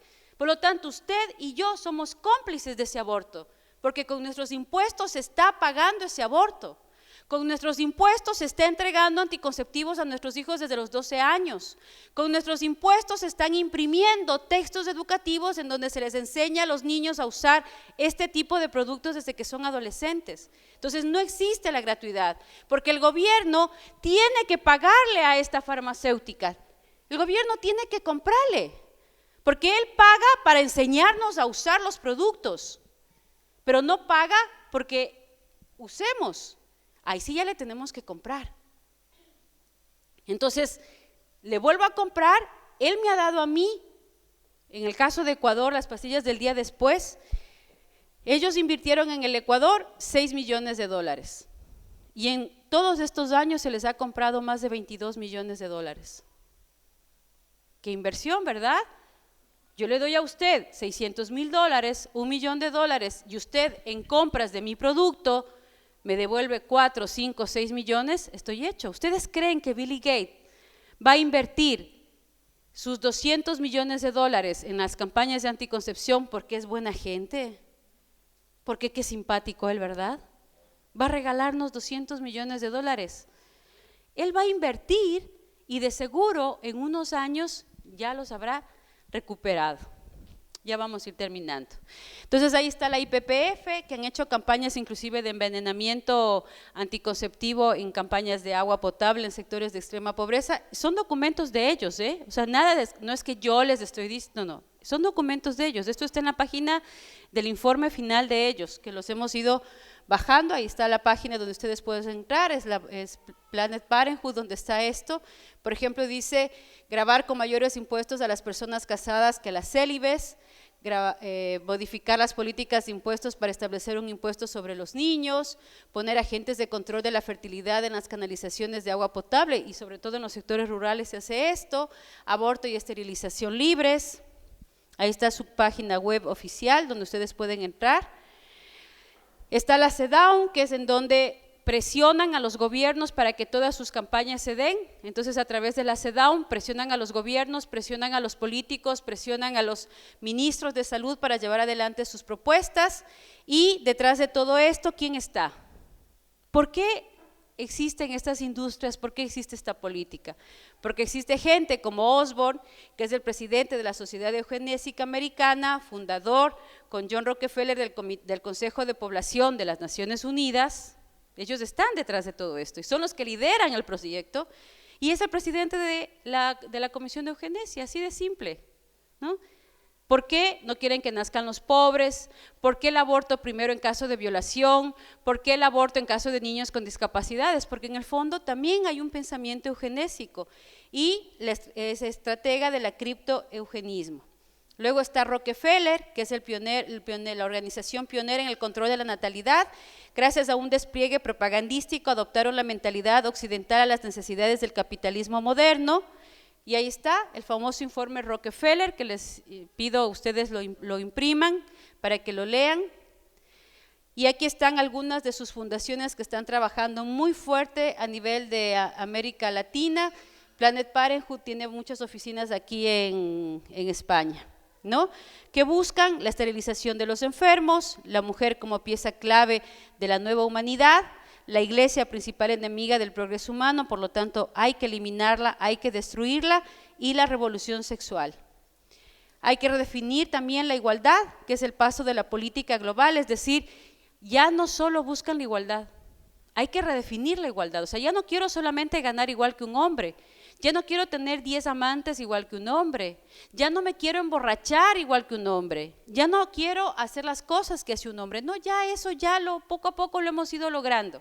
Ahora quiero el siguiente paso, que es la agenda de género, es decir, que las diferencias evidentes entre hombres y mujeres no son naturales, sino que fueron inventadas y pueden y deberían cambiarse. Es decir, la masculinidad y la feminidad no estarían determinadas por el sexo, sino por la cultura, y serían roles socialmente construidos. Por lo tanto, el 8 de marzo va a ir desapareciendo, porque la idea ya no es la igualdad entre hombre y mujer, sino empezar a trabajar el tema de género como parte de la propuesta de decir, ya no solo quiero igualdad, sino quiero también equiparar esa igualdad con respecto al ser mismo en contra de mi dignidad. La imagen que he contrapuesto ahí es el concepto general. Si nací hombre, puedo ser mujer; si nací mujer, puedo ser hombre. Y aunque esta señorita quiera negarse a su identidad de mujer, su maternidad le recuerda que es mujer, así se haya puesto barba, bigote, quiera parecer hombre, pero miren la cara de disfrute que tiene frente a su maternidad. Es decir, la esencia femenina, como decía Juan Pablo II, es el alma femenina. O sea, tu dignidad, tu ser femenino es porque tu alma es femenina. Y así lo quieras negar con 80,000 hormonas encima, está ahí frente a ti, ¿no? ¿Quién fue el causante de toda esta ideología? Kinsey.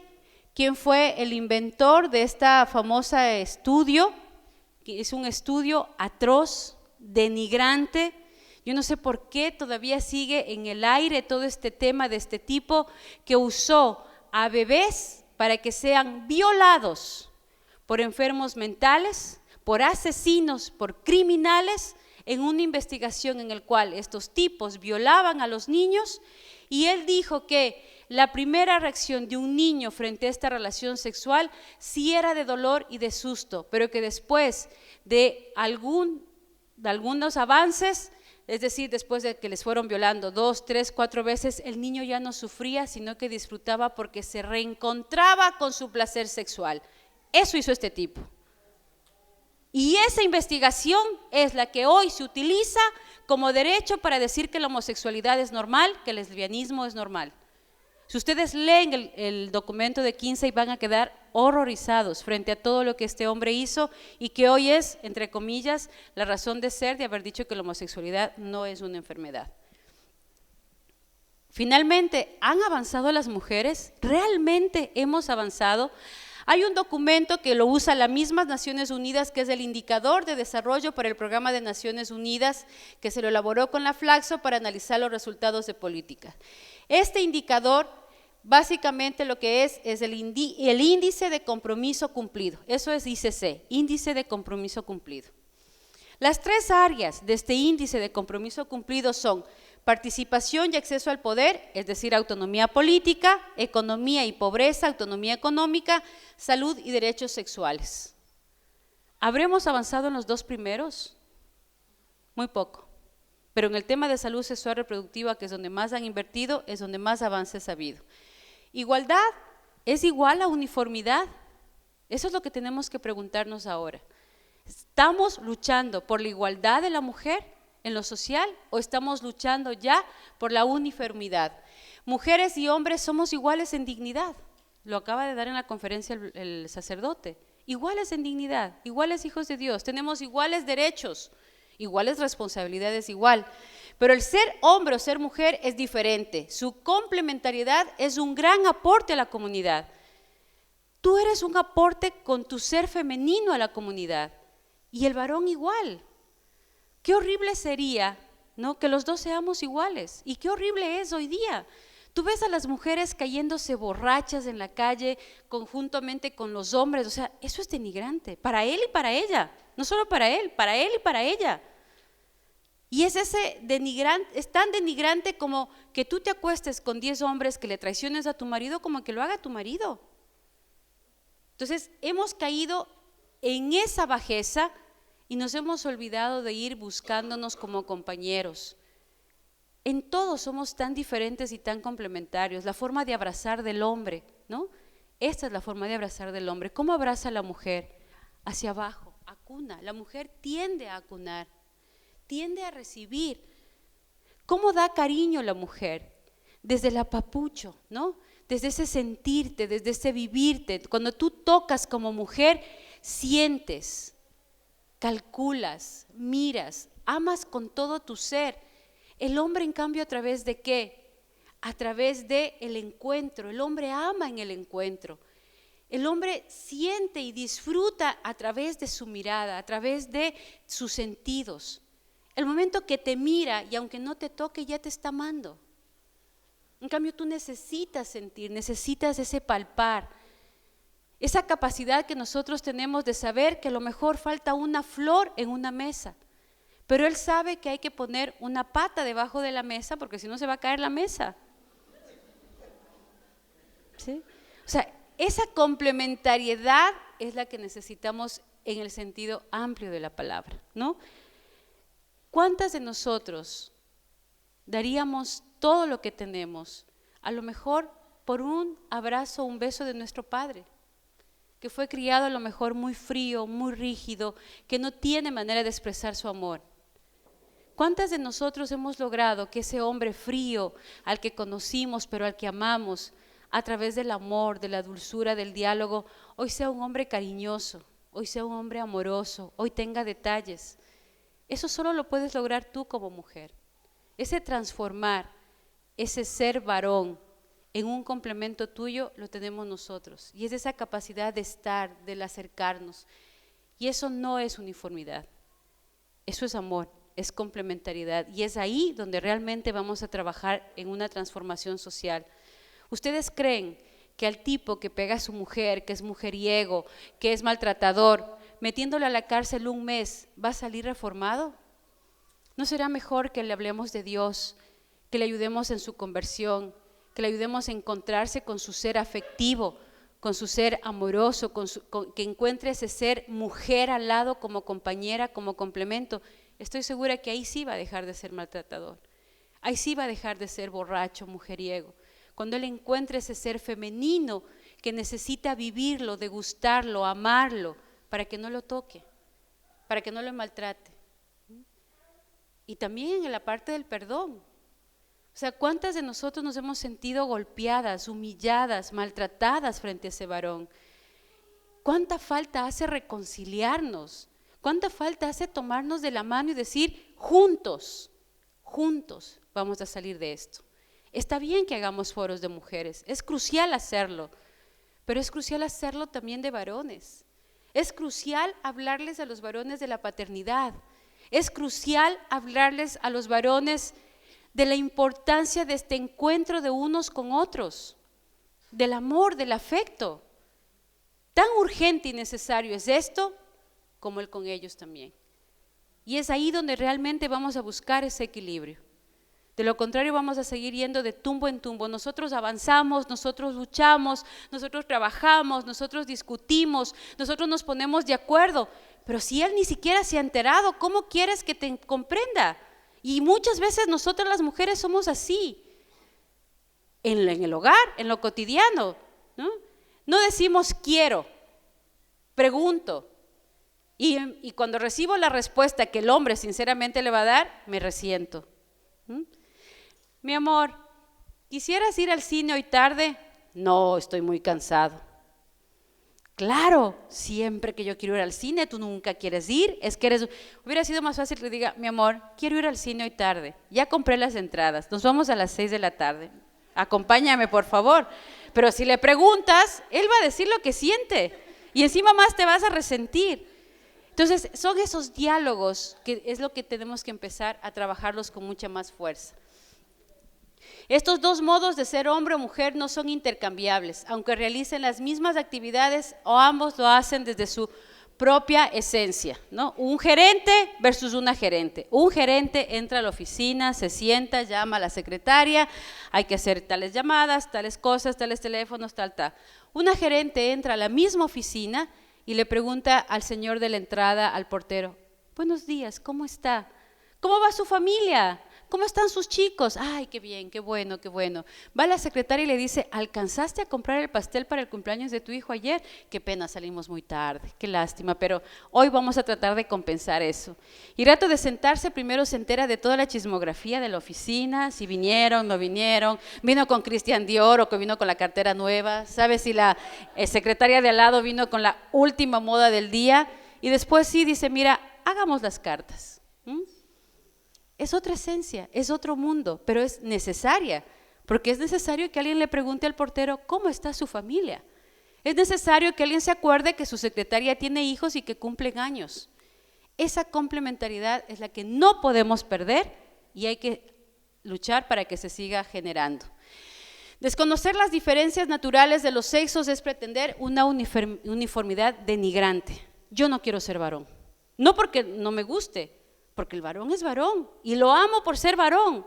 Amo a mi marido, amo a mi padre, amo a mis hermanos, amo a mi hijo por el hecho de ser varones, por ser como son. Ayer comentábamos con unas amigas que me decían, mira, yo no sé ni cuándo hay que mandar a lavar el auto, porque él se encarga de todo, ¿no? Yo en cambio decía, mira, yo en cambio tengo un papá al que le tengo que llamar y decir, papá, auxilio, y viene. Lo amo así y lo necesito así. Yo no quiero que él sea igual a mí, ni uniforme a mí, lo quiero como es, varón. ¿Cuáles han sido las estrategias? Imponer acuerdos internacionales con ayuda condicionada. Tú me compras mi proyecto y yo te ayudo. Ejemplo, yo voy a financiar un proyecto de generación, de mejoramiento de escuelas y colegios, de un sistema de salud y educativo, siempre y cuando usted me ponga los ejes transversales de salud sexual, reproductiva y género. El proyecto viene como el proyecto de mejoramiento de la calidad educativa del gobierno de Argentina. Entonces le voy a entregar $300 millones para el proyecto de mejoramiento de la calidad educativa. ¿A cambio de qué? De que existan 2 ejes transversales en todo el proyecto, salud sexual, reproductiva y género. La reforma a la salud y educación, enmiendas a la legislación, las leyes del aborto, leyes de anticoncepción, ataques a la religión, es decir, cualquier cosa que me hable en contra de mi proyecto va para afuera, ¿no? Viejas curuchupas, viejas fundamentalistas, conservadores, de extrema derecha, ese es el típico discurso que se ha ido generando inclusive dentro del mismo contexto en el que nosotros vivimos. Lenguaje inclusivo, violencia intrafamiliar y paternidad responsable, deformación sexual y pornografía, es decir, si se destruye a la mujer, se destruye a la familia. Mi centro es la mujer. Si se destruye la familia, se destruye la sociedad. Tanto así que existen recomendaciones del mismo Fondo de Población de las Naciones Unidas para lograrlo. Para ser efectivos en largo plazo, los programas de planificación familiar deben buscar no solo reducir la fertilidad dentro de los roles de género existentes, sino más bien cambiar los roles de género a fin de reducir la fertilidad, porque entre lesbianas y entre homosexuales nunca van a tener hijos. Organizarse para influir. Y ahora sí viene la propuesta y ya con esto de verdad termino, ya están con carita de a dormir. Si no nos organizamos, si no empezamos a trabajar adecuadamente, si no tenemos planes, si no tenemos una institucionalidad frente a todo esto, poco a poco vamos a ir perdiendo terreno, ¿no? ¿Hay mujeres embarazadas que quieren abortar? Sí, las hay. ¿Qué estamos haciendo para eso? Hay muchas ONGs que están trabajando y a lo mejor en su ciudad no hay, móntela. Hay programas de salud sexual antropológicamente llevados, cristianamente llevados, sí los hay, pero a lo mejor en el colegio de mis hijos no lo hay, llévelo, ¿no? O sea, no hace falta que monte un programa nacional, en mi realidad, en mi contexto. A ver, en el colegio de mis hijos no hay una sexualidad antropológicamente llevada, pues la voy a llevar, porque programas hay, hemos ido trabajando en eso. Movimiento Cívico de Mujeres, Movimiento Mundial de las Madres, investigación, formación y estudios son varios de los que hay proyectos de prevención de aborto, aquí está Red Madre, que es uno de los que más he ido acercándome, hay Viñedos de Raquel, CEFIM y existen muchos otros más. Educar a los hijos en un ambiente de vida coherente y con valores. Tenemos que empezar a generar un proceso en la familia. La sexualidad se aprende en el hogar, buscando un ideal de persona, fortaleciendo la disciplina interior y educando la voluntad, es decir, a nuestros hijos hay que enseñarles a respetar, a fortalecer su voluntad. Hoy les damos todo lo que quieren. Quiero un pantalón, toma. Quiero chocolate, toma. Quiero hamburguesa, toma. Quiero cola, todo. Quiero, cómprame y necesito, las 3 palabras de nuestros hijos. Y saca el bolsillo en todo lado, ¿no?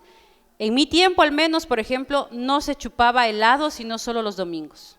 O sea, el domingo después de la misa había helado, si no, no había. No es que todos los días se comía chocolates, había un día especial que se hacía chocolate y se comía chocolate y era glorioso. A mí no me gusta el chocolate, pero digo por mis primos y todos los demás, ¿ya? Es decir, tenemos que empezar a fortalecer en nuestros hijos la capacidad de decir no, la capacidad de tomar decisiones adecuadas, de ser asertivos, integrando la sexualidad como un todo. No podemos permitir que se les vea a nuestros hijos con el respeto que todos nos merecemos aquí, pero nuestros hijos no son genitales pegados al cuerpo, ni pueden andar como instinto con solo un preservativo. O sea, no es así, no pueden tratar así a nuestros hijos. No son ni animales, ni tampoco no tienen capacidad de decidir ni de pensar. O sea, el perrito, ¿qué es lo que hace? La perrita está en celo y corre tras la perrita y ya. Él no está pensando, está muy rubia para ser la mamá de mis hijos.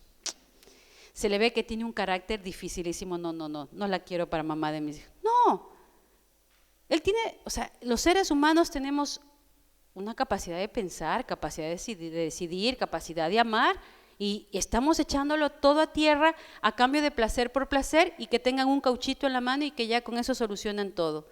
Valorando la vida con amor y servicio al prójimo, sin tenerle miedo a la maternidad. O sea, decirle, sí, mi amor, es difícil, no es fácil ser mamá, pero es maravilloso. Hay que ceder, hay que sacrificarse, pero no te sacrificas cuando vas a dar un examen en la universidad. Yo no creo que ninguna de las que estamos aquí o hemos estudiado nos hayamos sentado y nos haya caído el título, ninguna. A todas nos ha costado noches sin dormir, fines de semana sin salir al cine, sacrificar trabajo, sacrificar amigos, y lo hicimos por un título. ¿Cómo no será de hermoso sacrificarte una noche sin dormir porque al siguiente día te miren con ojitos preciosos y te digan mamá? Que te den un besito así todo embarnizado en la cara y que te den un apapucho. O que cuando llegues a casa tu hijo te diga, mamá, qué guapa que estás. O que tu hija te coja de la mano y te diga, mamá, cuéntame cuando te enamoraste de mi papá, ¿no? O sea, ¿qué vale más la pena? ¿Ese título colgado en la pared o ese apapucho de esos hijos maravillosos cuando llegamos a casa? y hasta pelear, porque las mujeres peleamos mucho con las hijas mujeres, ¿verdad? Son nuestras críticas principales. Mamá, qué zapatos. Mamá, no digas eso. Mamá, cállate. Entre mujeres somos cosa seria, ¿eh? Somos de correr, ¿no? Pero eso también nos ayuda como mujeres a crecer. Y eso también como mujeres nos ayuda a autoevaluarnos. Y es parte de la vida y vale la pena. Vale la pena. Entonces, ahí hay que poner las prioridades. ¿Dónde están nuestras prioridades? Promover políticas públicas que valoricen el trabajo de la mujer como madre y familia, es decir, no nos exijan 8 horas, exíjanos menos, faciliten trabajos de tiempo parcial para poder compatibilizar familia y trabajo, otorguen protección a la vida de todo ser humano desde la concepción hasta su muerte natural, acojan condiciones dignas a madres en riesgo para que no aborten, promuevan leyes de conciliación de la vida familiar y laboral, incluido el de los varones, faciliten servicios de salud abiertos a la vida. Recordemos que el primer derecho humano, el derecho a la vida, de todas, incluidas aquellas que viven en el vientre de otra mujer. Y termino con las palabras de Juan Pablo II que dice, te doy gracias, mujer, por el hecho mismo de ser mujer. Muchas gracias.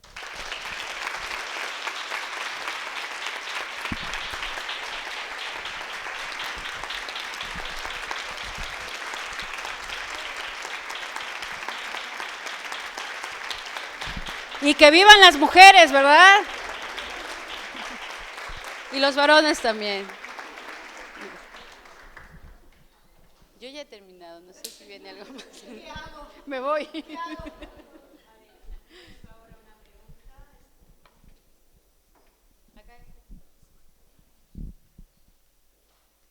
No es ahora una pregunta lo que voy a hacer, sino algo que viendo la hora que se nos ha hecho, creo que va a ser más lógico, se nos ha ido ocurriendo un poco a todos. Lo digo también para que sepáis que ahora tenéis un poquito más de tiempo si queréis preguntar tranquilas. Vamos a irnos a comer una vez acaben las preguntas y así luego las 2 horas de mesa redonda que estaban divididas entre antes y después de comer se harán juntas, ¿vale? Será mejor para todos, descansamos un ratito y también en el comedor no nos cierran porque si no se nos hará muy tarde, nos quedaremos sin. ¿De acuerdo? ¿Os parece bien a todas? Vale, lo hacemos luego todo seguido y así ahora podemos preguntar. Lo único que quitamos es tiempo de descanso, no se podrá hacer siesta. Vale. Perdón. No hemos cortado porque esto no se puede perder ni una sola palabra. Sí.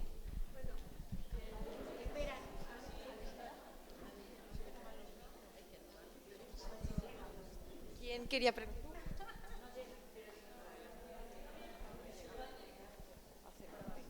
Por favor, lo siento. No, disculpa. No, quería simplemente agradecerte porque todo tu testimonio y todo lo que aportas en tu trabajo para mí ha sido una respuesta muy importante dentro de mi ejercicio profesional. Yo vivo en Francia, ejerzo como abogada en el sur, en Lourdes, una ciudad muy especial, Tarbes.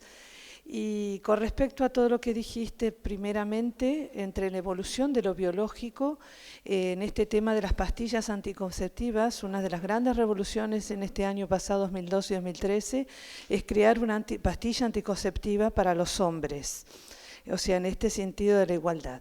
Pero para no demorar demasiado, una de las cuestiones que más me preocupan y trabajando en el derecho de familia y derecho penal, en el derecho de familia una de las cuestiones más graves en Francia es el rol importante que tiene el Estado con respecto a esta situación de la familia destruida, que ya generalmente ni se casan, la situación que toma el Estado con el juez de menores, que retira a los hijos de la familia y los pone en familia que son tutoras o que las familias educativas pagadas por el Estado, y una vez que estos hijos entran a ser educados por estas otras familias para ayuda en su primer momento, que se les dice a sus padres, porque no pueden y no tienen la capacidad de educar porque están prácticamente todos separados y divorciados, estos hijos prácticamente no tienen familia a la larga del tiempo.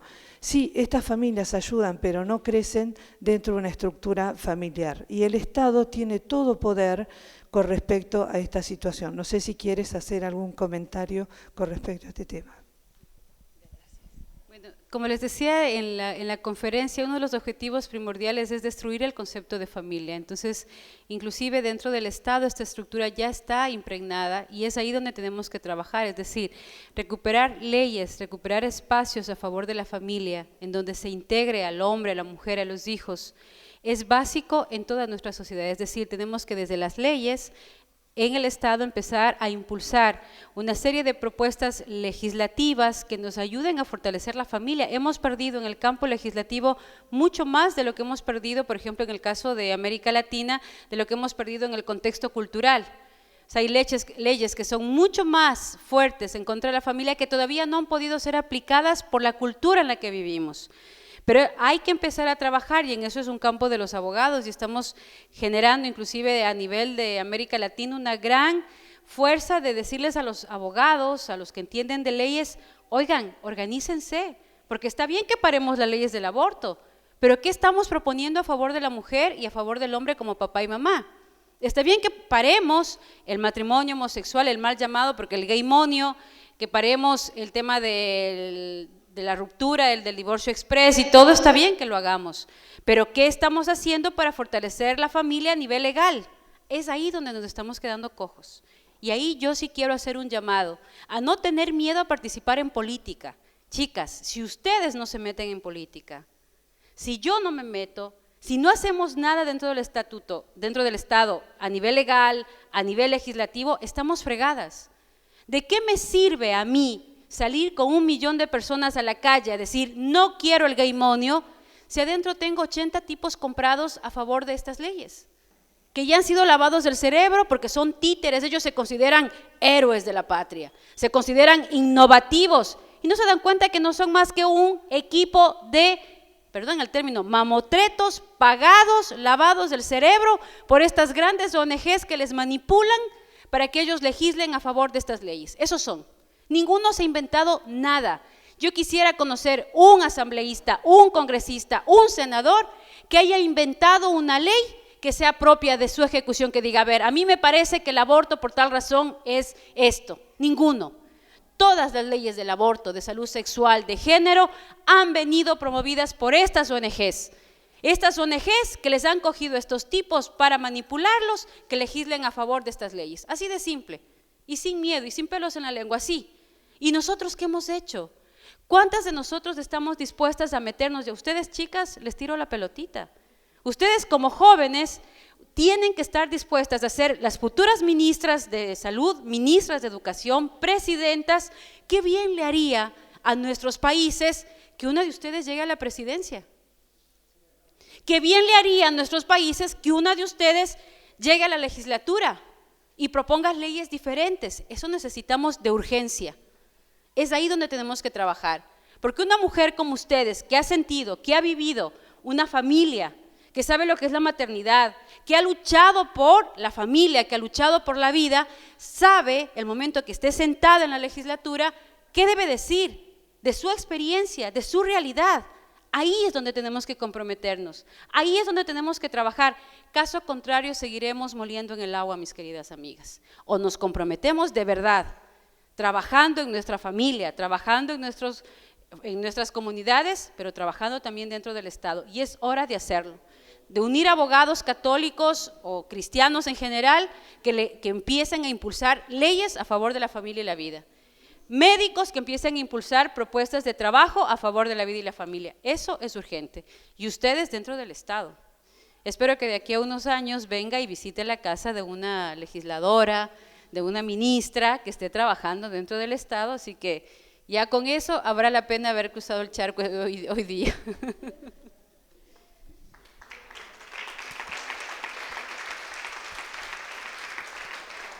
Quiero aprovechar saludando a Humberto y a Betty de que están en Ecuador siguiendo el Congreso. Son 2 amigos de FASTA Ecuador. Pobres, les ha tocado madrugar, no han dormido nada, así que desde aquí les mandamos muchos saludos.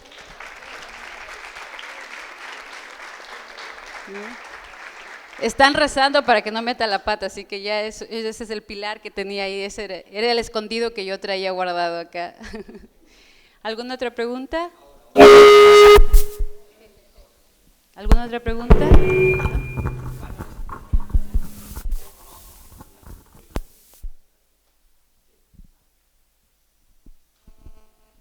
Bueno, quería preguntar, ¿de qué ha pasado el proyecto en Emboreme? ¿Qué tenéis pensado? ¿Tenéis un proyecto metido en la ONU que se llama Mujer por Mujer? Sí, bueno, se han cogido firmas, se ha hecho un trabajo, hay gente metida dentro de la ONU, pero obviamente perdimos muchos años trabajando en todo el tema de impulsar leyes en contra de nosotras mismas, que ahora recuperar el espacio implica recuperar oficiales de las mismas Naciones Unidas, espacios de poder. Es un trabajo que hay que hacerlo poco a poco porque hay que reconocer que la ONU está tomada económicamente por todas estas ONGs. Entonces, el momento que estas ONGs y estas farmacéuticas se retiran de la ONU se queda sin capacidad de gestión. Entonces, ahí es donde tenemos que empezar a negociar y es ahí donde tenemos que empezar a trabajar. Es despacio, ¿no? Hay muchas propuestas inclusive de jóvenes, está CIFAM, está el grupo de Alianza por la Juventud, que también está ya inmerso dentro de las mismas Naciones Unidas, que son de línea buena, pero que están haciendo su trabajo y que les va a costar algún tiempo todavía. Por lo pronto, en la jornada mundial, en la Conferencia Mundial de los Jóvenes, algo que se logró es que no pase ninguna de estas leyes. Logramos trabajar con jóvenes, sobre todo África y América Latina unidas, y evitamos que esta ley desde la ONU se pase hacia las políticas de juventud, que fue un gran avance y que yo creo que es de los logros más importantes que hemos tenido en el año 2010. Solo comentarte una cosa, te he faltado dos farmacéuticas, unas Valle y otras Pfizer. Sí, que están aquí a nivel de Hispanoamérica, tienes razón. Sí, que están, Bayer ahora con su pastilla, que inclusive ha sido sancionada por la misma FDA, por la cantidad de mujeres que están siendo afectadas. Sí, es verdad.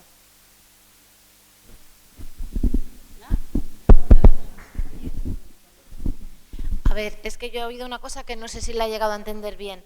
Me ha parecido entender que la Organización Mundial de la Salud trabaja con Cáritas promoviendo el control de la natalidad. ¿Cómo puede ser que Cáritas, que es la iglesia? No, a ver, no lo he llegado yo. A ver, en el año 2010 hubo una mujer que se hizo cargo de Cáritas, que era la exfuncionaria de la IPPF, y que como exfuncionaria de la IPPF metió muchas de estas políticas dentro de Cáritas. Gracias a Dios, desde hace unos 3 años más o menos, se ha ido depurando, se ha ido limpiando, y de Cáritas pasó a ser Solidaridad Internacional, con su cabeza aquí en España, y es desde España donde están trabajando. Entonces hubo mucha gente, mucho movimiento, mucho dinero, muchas propuestas del lado de la cultura de la muerte que se fueron infestando dentro de, y que hoy están siendo limpiadas, están siendo eliminadas, pero en el caso Canadá fue el más escandaloso, por darle un nombre, en donde Canadá repartió como 16 millones de dólares a América Latina, financiadas por la IPPF, para el control natal en nuestro continente. La voz surgió desde Ecuador, Colombia y Perú, nos unimos varios grupos pro vida,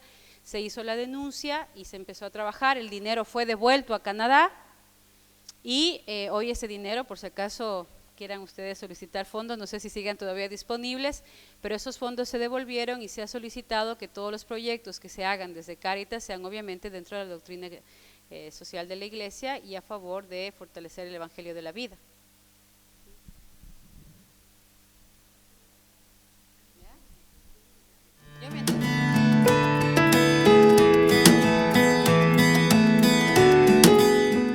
La ideología de género metida en tu vida, por Amparo Medina Guerrero.